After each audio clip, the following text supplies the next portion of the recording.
Well, Pilgrim, here we are again to continue with Fox's Book of Martyrs.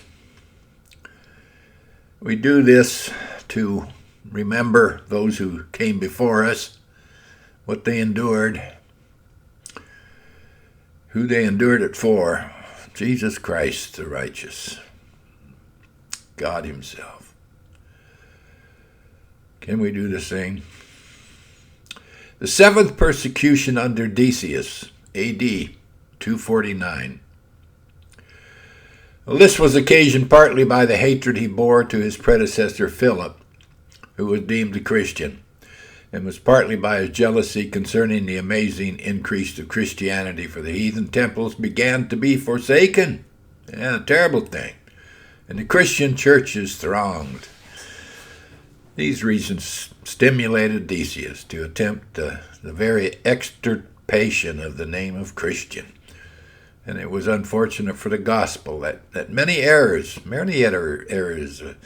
had about this time crept into the church. The Christians were at variance with each other. Self-interest divided those whom social love ought to have united, and the virulence of pride occasioned a variety of factions. The heathens, in general, were ambitious to enforce the imperial decrees upon this occasion, and they looked upon the murder of a Christian as a credit to themselves, as a merit. The martyrs upon this occasion were innumerable, but the principal we shall give some account of. Fabian, the Bishop of Rome. He was the first person of eminence who felt the severity of this persecution. The deceased emperor Philip had, on account of his integrity, committed his treasure to the care of this good man. But Decius, not finding as much as his avarice made him expect, determined to wreak his vengeance on the good prelate. He was accordingly seized, and on January 20, A.D. 250, he suffered decapitation. Julian, a native of Cilicia, as we are informed by St. Chrysostom, was seized upon for being a Christian. He was put into a leather bag, together with a number of serpents and scorpions, and in that condition thrown into the sea. Peter, a young man, amiable for the superior qualities of his body and mind, was beheaded for refusing to sacrifice to Venus. He said, "I am astonished you should sacrifice to an infamous woman, whose debaucheries even your own historians record, and whose life consisted of such actions as your laws would punish. No, I shall offer the true God the acceptable sacrifice of praises and prayers." Optimus, the proconsul of Asia, on hearing this, ordered the prisoner to be stretched upon a wheel, by which all his bones were broken, and then he was sent to be beheaded. Nicomachus, being brought before the proconsul as a Christian, was ordered to sacrifice to the pagan idols. Nicomachus replied, "I cannot pay that respect to devils which is only due to the Almighty." This speech so much enraged the proconsul that Nicomachus was put to the rack. After enduring the torments for a time, he recanted. But scarcely had he given the proof of his frailty than he fell into the greatest agonies, dropping down on the ground, and expired immediately. Denisa, a young woman of only 16 years of age, who beheld the terrible judgment, suddenly exclaimed, "Oh, unhappy wretch! Why would you buy a moment's ease at the expense of a miserable eternity?" Optimus, hearing this, called to her, and Denisa, avowing herself to be a Christian, she was beheaded by his order soon after. Andrew and Paul, two companions of Nicomachus, the martyr, A.D. 251, suffered martyrdom by stoning and expired, calling on their blessed Redeemer. Alexander and Epimachus of Alexandria were apprehended for being Christians, and confessing the accusation were beat with staves, torn with hooks, and at length burnt in the fire. And we are informed in a fragment preserved by Eusebius that 4 female martyrs suffered on the same day and at the same place, but not in the same manner, for these were beheaded. Lucian and Marcian, 2 wicked pagans, though skillful magicians, becoming converts to Christianity, to make amends for their former errors, they lived the lives of hermits, and subsisted upon bread and water only. After some time spent in this manner, they became zealous preachers, and they made many converts. The persecution, however, raging at this time, they were seized upon and carried before Sabinus, the governor of Bithynia. On being asked by what authority they took upon themselves to preach, Lucian answered that the laws of charity and humanity obliged all men to endeavor the conversion of their neighbors, and to do everything in their power to rescue them from the snares of the devil. Lucian, having answered in this manner, Marcian said, their conversion was by the same grace which was given to St. Paul, who from a zealous persecutor of the church became a preacher of the gospel. The proconsul, finding that he could not prevail with them to renounce their faith, condemned them to be burnt alive, which sentence was soon after executed. Trypho and Respicius, 2 eminent men, were seized as Christians and imprisoned at Nice. Their feet were pierced with nails. They were dragged through the streets, scourged, torn with iron hooks, scorched with lighted torches, and at length beheaded, February 1st, A.D. 251.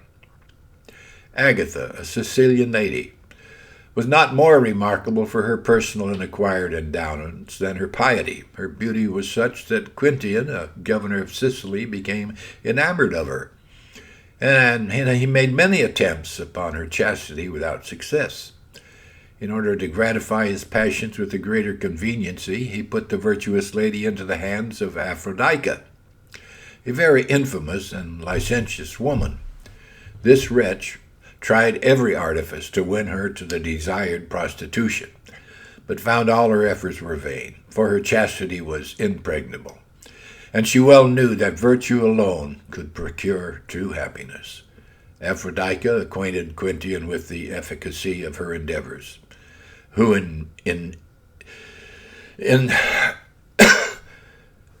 who enraged to be foiled in his designs, changed his lust into resentment. On her confessing that she was a Christian, he determined to gratify his revenge, and he could not gratify his passion. Pursuant to his orders, she was scourged, burnt with red-hot irons, torn with sharp hooks. Having borne these torments with admirable fortitude, she was next laid naked upon live coals, intermingled with glass, and then being carried back to prison, she there expired on February 5th, 251. Cyril, Bishop of Gortynia, was seized by order of Lucius, the governor of that place, who nevertheless exhorted him to obey the imperial mandate, perform the sacrifices, and save his venerable person from destruction, for he was now 84 years of age. The good prelate replied that as he had long taught others to save their souls, he should only think now of his own salvation. The worthy prelate heard his fiery sentence without emotion, walked cheerfully to the place of execution, and underwent his martyrdom with great fortitude. The persecution raged in no place more than the island of Crete, for the governor being exceedingly active in executing the imperial decrees, that place streamed with pious blood. Babylas, a Christian of liberal education, became bishop of Antioch A.D. 237 on the demise of Sabinus. He acted with inimitable zeal and governed the church with admirable prudence during the most tempestuous times. The first misfortune that happened to Antioch during his mission was a siege of it by Sapor, king of Persia, who, having overrun all Syria, took and plundered this city among others, and used the Christian inhabitants with greater severity than the rest, but was soon totally defeated by Gordian. After Gordian's death in the reign of Decius, that emperor came to Antioch. where having a desire to visit an assembly of Christians, Babylas opposed him and absolutely refused to let him come in. The emperor dissembled his anger at that time, but soon, sending for the bishop, he sharply reproved him for his insolence, and then ordered them to sacrifice to the pagan deities as an expiation for his offense. This being refused, he was committed to prison, loaded with chains, treated with great severities, and then beheaded, together with 3 young men who had been his pupils, A.D. 251.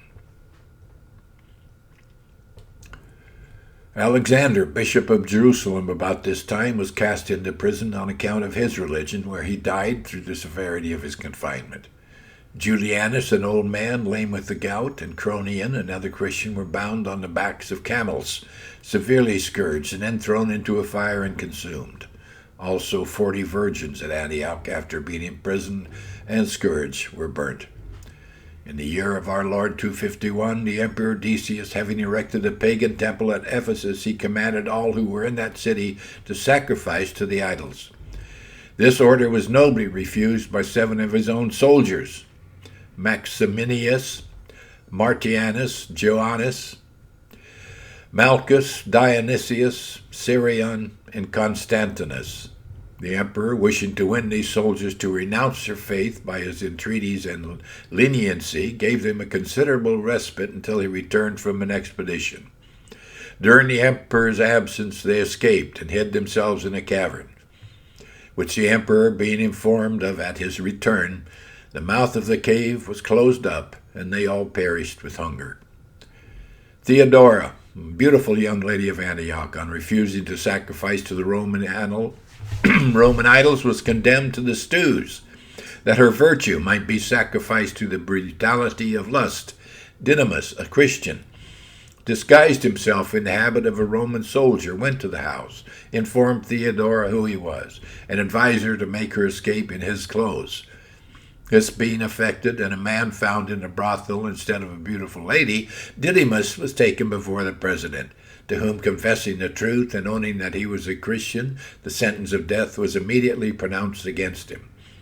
Theodora, hearing that her deliverer was likely to suffer, came to the judge, threw herself at his feet, and begged that the sentence might fall on her as a guilty person.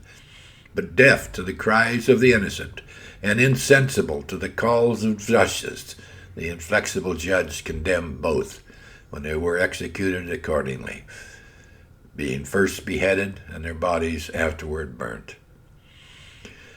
Secundianus, having been accused as a Christian, was conveyed to prison by some soldiers. On the way, Varianus and Marcellinus said, "Where are you carrying the innocent?"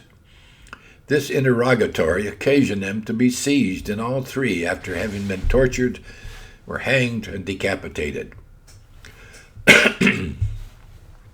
Origen, the celebrated presbyter and catechist of Alexandria, at the age of 64, was seized, thrown into a loathsome prison, laden with fetters, his feet placed in the stocks, and his legs extended to the utmost for several successive days. He was threatened with fire, and tormented by every lingering means the most infernal imaginations could suggest. During this cruel temporizing, the Emperor Decius died, and Gallus, who succeeded him, engaging in a war with the Goths, the Christians met with a respite. In this interim, Origen obtained his enlargement, and retiring to Tyre, he there remained until his death, which happened when he was in the 69th year of his age. Gallus, the emperor, having concluded his wars, a plague broke out in the empire. Sacrifices to the pagan deities were ordered by the emperor, and persecution spread from the interior to the extreme parts of the empire, and many fell martyrs to the impetuosity of the rabble, as well as the prejudice of the magistrates. Among these were Cornelius, the Christian bishop of Rome, and Lucius, his successor, in 253. Most of the errors which crept into the church at this time arose from placing human reason in competition with revelation. But the fallacy of such arguments being proved by the most able divines, the opinions they had created vanished away like the stars before the sun.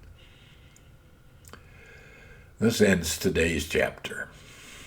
Next chapter, the 8th persecution under Valerian, A.D.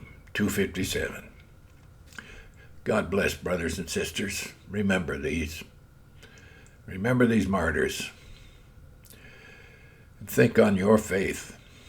How much faith you have in your Father, in your Savior, in Jesus.